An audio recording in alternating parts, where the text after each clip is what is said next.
Shh.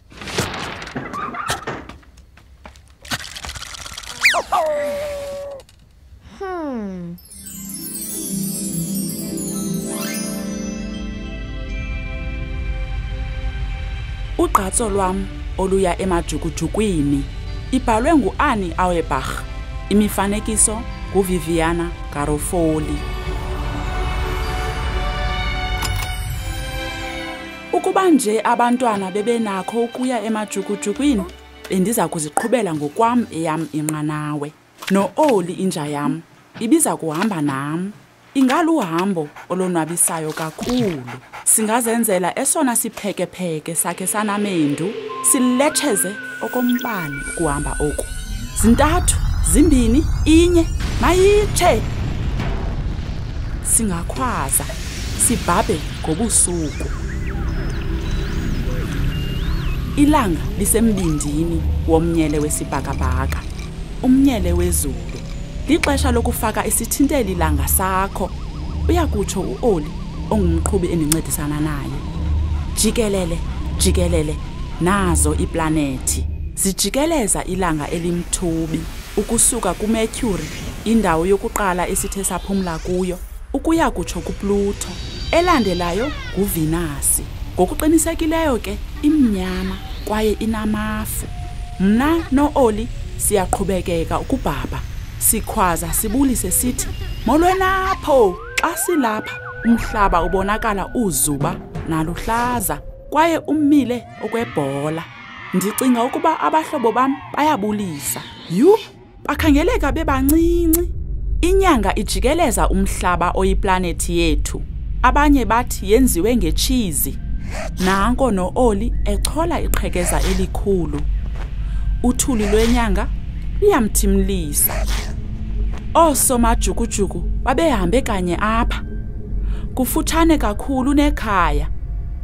Bashiya iiflegi njengesikhumbuzo.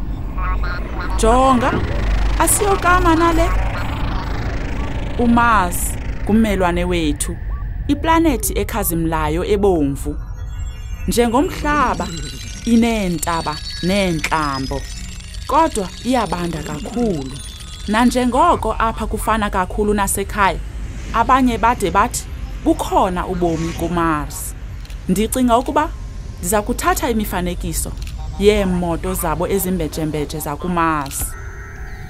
uJupiter uneenyanga ezili-16. Yintlaninge nyhani ke leyo. Eyona planethi inkulu kunazo zonke yaziwa ngechaphaza layo elibomvu elikhulu. Inokuba yintoni engaphakathi kweli chaphaza elisebusweni bukaJupiter obuvuthuzayo? Ngabantwana abanamachokoza enkampini abenza ugqatso lwemilenze emithathu. Masikhe sijikele kwizangqa zikaSatheni, zenziwe ngomkhenkce namatye, kwaye ngaphandle kwezangqa zikaSatheni kukho iinyanga ezingama-21 ezinokubalwa.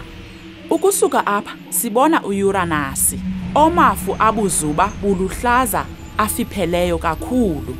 Ukhenketho lwethu lokulandela iiplanethi sele lufikelela esiphelweni. uNeptune ngowesi-8 aze uPluto abe ngowesi-9, kodwa uPluto uyakucaphukela ukoyiswa kugqatso. Akekho umntu okuthandayo ukuba ngowokugqibela, ngoko ke baye batshintsha-tshintshe ngamanye amaxesha. Luyaphela ke apho ugqatso lwethu oluya emajukujukwini. Sihambe kangangezigidi ngezigidi zeemayile, kodwa ke mhlawumbi lixesha lokuba silale. Ndicinga ukuba sendiqalisa ukuzamla.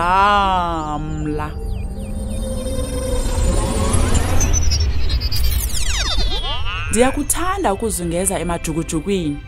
Yeyona ndawo yakhe yamnandi onokuzulazula kuyo. Kodwa mna no-Oli siyayivuyela into yokuba sibuyile, kuba ayikho indawo emnandi ukodlula ikhaya. Isiphelo.